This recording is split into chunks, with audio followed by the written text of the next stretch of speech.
అయితే రాఖీ పౌర్ణమి కూడా తొందరలో వస్తుంది. రాఖీ పౌర్ణమి కూడా కవిత వెళ్ళి అన్నకి రాఖీ కడుతుందా? అదేవిధంగా సంతోష్‌కి కూడా రాఖీ కడుతుందా అని చెప్పేసి కూడా ఒక చర్చ అయితే జరుగుతుంది. జనరల్‌గా రాఖీకి పెద్ద ఏమంటారు రిస్ట్రిక్షన్స్ ఏముండవు. ఖచ్చితంగా రాఖీ కడతాను. అందులో అనుమానం ఏం లేదు. రామన్నకి ఖచ్చితంగా రాఖీ కడతాం. ఈ బీసీ రిజర్వేషన్ల అంశంపైన కూడా బీజేపీ ఇప్పటివరకు చేస్తున్న ప్రకారం ముస్లింలకు సంబంధించిన అంశంపైన కూడా రాష్ట్ర ప్రభుత్వం ఆలోచన చేయట్లేదు. రాష్ట్ర ప్రభుత్వ నిర్ణయం కూడా తప్పని కూడా ఇప్పటివరకు బీజేపీ అంటుంది. దానిపైన మీ కామెంట్స్ ఏంటి? అంటే ప్రధానంగా ఒకటండి, ముస్లింలకు సంబంధించి స్పష్టత ఇవ్వాల్సినటువంటి ప్రాథమిక బాధ్యత కాంగ్రెస్ పార్టీ మీద ఉన్నది. ఎందుకంటే వాళ్ళు ఏం చెప్పారు, 46% బీసీలు ఉన్నారు, 10% బీసీ ముస్లిమ్స్ ఉన్నారని చెప్పారు. అంటే వాస్తవానికి నువ్వు ఇవ్వాల్సిన రిజర్వేషన్ ఎంత? 56%. ఎవరి ప్రకారం? రాహుల్ గాంధీ గారి ప్రకారం. కానీ ఎందుకు 42% ఇస్తున్నారంటే ఇప్పటివరకు సమాధానం లేదు. పోనీ 42%లో ముస్లిమ్స్ లేరని అనుకుందాం ఒక మాట, కానీ బీసీలే 46 ఉన్నారు కదా. అంటే ఇంకా 4% ఎవరికి బీసీలకు తక్కువ రిజర్వేషన్ ఇస్తారు మీరు? యాదవులను తగ్గిస్తారా? ముద్రాజులను తగ్గిస్తారా? రజకులను తగ్గిస్తారా? ఎంబీసీలకు తగ్గిస్తారా? డిఎన్టీలకు తగ్గిస్తారా? అది కూడా చెప్తలేదు. అంటే కాంగ్రెస్ పార్టీ చేస్తున్నటువంటి బేసిక్ మోసం ఏంటంటే స్పష్టత ఇవ్వకపోవడం. పారదర్శకత అనేటటువంటిది ప్రజాస్వామ్యంలో ప్రాథమిక సూత్రం. దాన్ని కాంగ్రెస్ పార్టీ విస్మరిస్తుంది. దాన్ని ఖచ్చితంగా కొట్లాడాల్సిందే. దీన్ని అడ్వాంటేజ్ తీసుకుని బీజేపీ ఏమంటుంది, ముస్లింలు ఉంటే మేము ఇవ్వమంటుంది. అసలు ఈయన చెప్పనే లేదు, ఈ పార్టీ చెప్పనే లేదు, ఆ పార్టీ మేము ఇవ్వమంటుంది.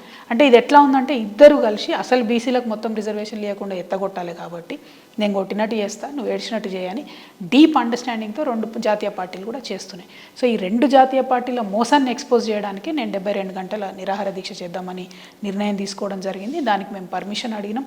ఓవరాల్గా 24 గంటలు ఇస్తామని చెప్పి ప్రభుత్వం చెప్పింది. కాదు, 72 గంటలు ఇవ్వాల్సిందే అని మేము కోర్టును కూడా అప్రోచ్ అయినాం. ప్రభుత్వాన్ని కూడా మళ్ళీ డిమాండ్ చేస్తున్నాం.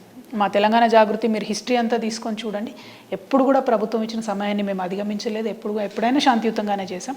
72 గంటల సమయం ఇస్తే అన్ని కులాల బీసీ బిడ్డల యొక్క మనోభావాలను వెలిబుచ్చేటటువంటి అవకాశం, సమయం దొరుకుతుంది. కాబట్టి ఇవ్వాలని ప్రభుత్వాన్ని మరొకసారి విజ్ఞప్తి చేస్తాం. గత 10 ఏళ్లలో కూడా బీసీలకు సంబంధించిన రిజర్వేషన్ల అంశంపైన కూడా గత ప్రభుత్వం కూడా ఎక్కడ ఆలోచన చేయలేదు. అప్పుడు కవిత కూడా ఎమ్మెల్సీగా ఉన్నారు, కానీ కేసీఆర్కి ఎందుకు చెప్పలేదు అనేది కూడా విమర్శలు వస్తున్నాయి. అదేవిధంగా గతంలో కూడా రిజర్వేషన్లకు సంబంధించి కూడా బీఆర్ఎస్ ప్రభుత్వమే తగ్గించింది అనేది కూడా ఒక విమర్శ ఉంది. అది కరెక్ట్ కాదండి. సాంకేతిక పరమైన అంశాలు తెలియని వాళ్ళు మాట్లాడేటటువంటి మాటలు తప్పితే అది నిజం కాదు.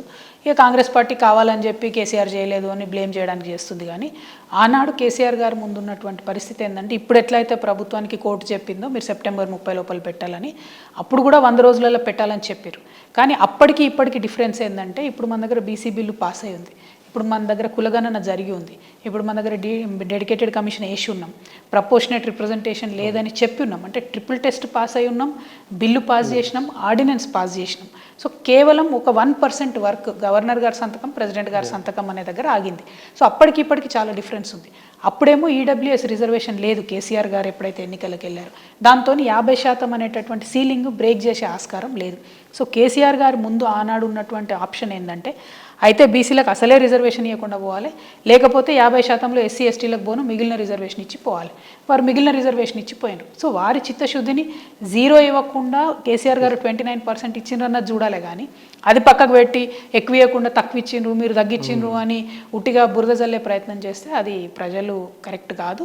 కోర్ట్స్ చెప్పినాయి, కేసీఆర్ గారు చెప్పారు, పేపర్లు ఉన్నాయి, అవి చూసుకోవచ్చు ఎవరైనా కూడా.